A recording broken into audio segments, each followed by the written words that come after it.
Assalamualaikum warahmatullahi wabarakatuh. Saya Maharani Anggrani Setiawati dari kelas Ekonomi Syariah I dengan NIM 401190275. Di sini saya akan sedikit menjelaskan tentang perspektif anjak piutang dalam pembiayaan ekonomi. Yang pertama adalah definisi anjak piutang tersebut. Definisi anjak piutang yaitu kegiatan pembiayaan dalam bentuk pembelian dan pengalihan serta pengurusan piutang atau tagihan jangka pendek suatu perusahaan dari transaksi perdagangan dalam negeri ataupun transaksi perdagangan luar negeri. Lalu bagaimana dengan mekanismenya? Perusahaan anjak piutang melakukan penagihan kepada debitur sebagai pihak yang memiliki utang sesuai dengan kesepakatan yang telah dibuat dengan kreditor. Debitur membayar kewajiban utangnya kepada perusahaan anjak piutang sesuai dengan tanggal jatuh tempo yang telah disepakati. Berikutnya dasar hukum. Yang pertama adalah dasar hukum substantif murni. Dalam kegiatan anjak piutang yang menjadi dasar hukum substantif murni adalah Pasal 1338 ayat 1 KUHP Perdata mengenai kebebasan berkontrak yang menyatakan bahwa semua perjanjian yang dibuat secara syah berlaku sebagai undang-undang bagi mereka yang membuatnya. Dasar hukum yang kedua, dasar hukum substantif bertendensi prosedural terdapat dalam KUHP Perdata. Antara lain pasal 613 yang mengatur tentang casi atau pengalihan piutang atas nama. Lalu pasal 1400 KUHP Perdata yang mengatur tentang subrosi, yaitu pergantian hak pihak yang berpiutang oleh pihak ketiga yang membayar kepada pihak berhutang.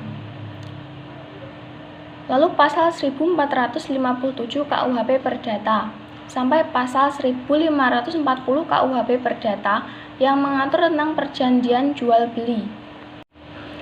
Dasar hukum yang ketiga adalah dasar hukum administrasi, Undang-Undang Nomor 7 Tahun 1992 tentang perbankan.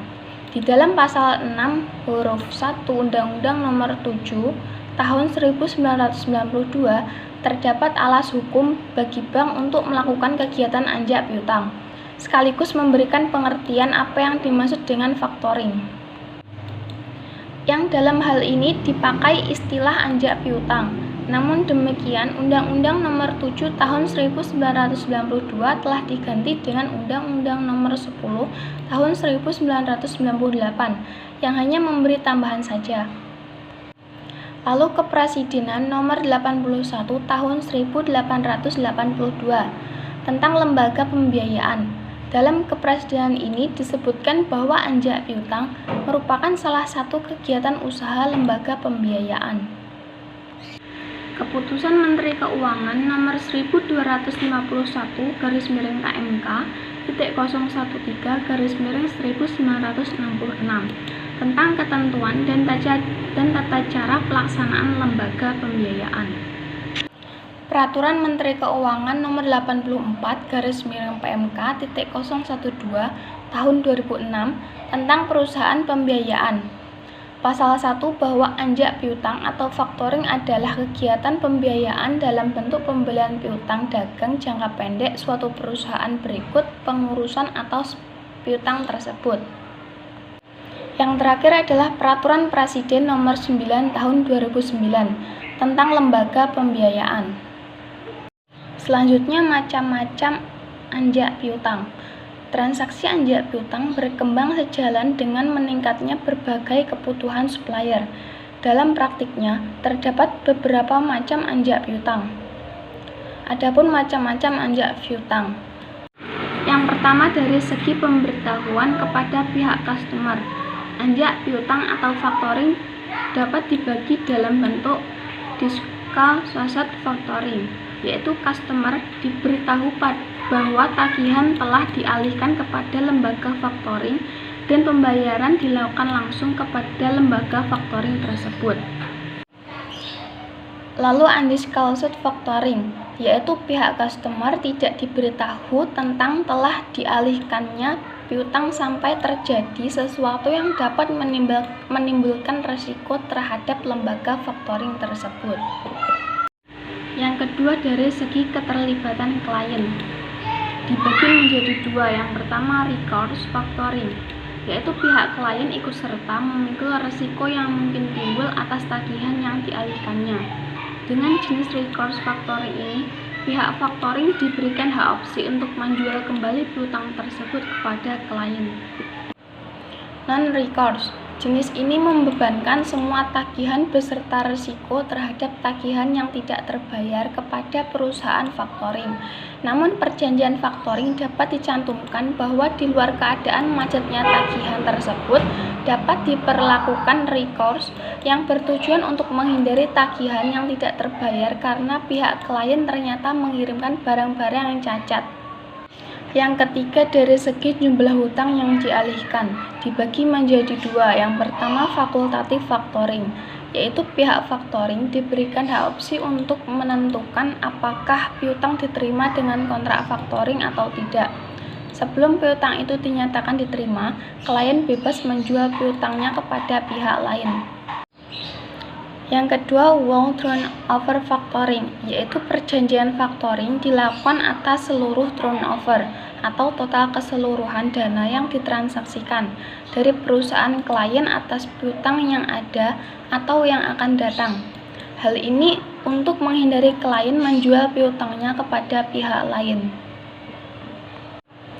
Yang terakhir berdasarkan wilayah dibagi menjadi dua. Yang pertama domestic factoring, yaitu kegiatan transaksi anjak piutang dengan melibatkan perusahaan anjak piutang, klien, dan customer yang semuanya berdomisili di dalam negeri.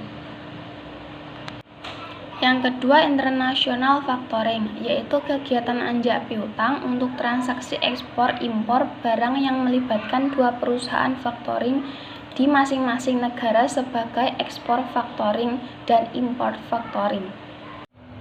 Lalu juga ada beberapa manfaat, diantaranya menurunkan biaya produksi, memberikan fasilitas pembayaran di muka, meningkatkan daya saing perusahaan-perusahaan klien, meningkatkan kemampuan perusahaan klien memperoleh laba, dan menghindari kerugian karena kredit macet. Selanjutnya perspektif.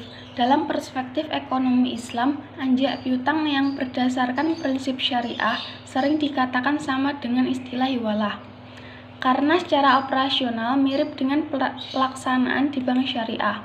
Untuk mengantisipasi resiko kerugian yang akan timbul, bank perlu melakukan survei atas kemampuan pihak yang berhutang dan kebenaran transaksi antara yang memindahkan piutang dengan yang berhutang. Hukum hiwalah adalah mubah sepanjang tidak merugikan semua pihak. Selanjutnya perbedaan konvensional dan syariah dapat dilihat dari perbedaan prinsip keduanya, di mana pada transaksi konvensional bank membayar nasabah sebesar nilai piutang yang sudah didiskon di muka dan bank menagih secara penuh. Sedangkan di bank syariah transaksi semacam itu dilarang. Yang terakhir ada 5 macam unsur dalam perjanjian factoring. Yang pertama perusahaan faktor. Perusahaan ini adalah perusahaan yang melakukan pembiayaan dengan cara membeli atau menerima pengalihan piutang. Perusahaan faktor, perusahaan yang memang bergerak khusus di bidang anjak piutang. Perusahaan multifinance, yaitu perusahaan yang selain bergerak di bidang anjak piutang, juga bergerak di bidang pembiayaan. Selain itu, bank juga diperkenankan melakukan perjanjian anjak piutang. Unsur yang kedua adalah perusahaan klien. Pasal 1 huruf M dari Perpresidenan Pembiayaan memiliki arti kepada klien sebagai suatu perusahaan yang menjual atau mengalihkan piutang atau tagihannya yang timbul dari transaksi perdagangan kepada perusahaan faktor. Yang ketiga adalah customer. Customer merupakan pihak debitor yang berhutang kepada perusahaan klien. Yang selanjutnya dengan kegiatan factoring, piutang yang terbit dari hutang tersebut dialihkan kepada perusahaan faktor. Yang keempat, piutang atau tagihan. Piutang dagang yaitu tagihan-tagihan bisnis yang belum jatuh tempo atau account receivable, baik yang dikeluarkan dengan memakai surat berharga seperti promissory notes atau hanya berupa tagihan lewat invoice dagang biasa.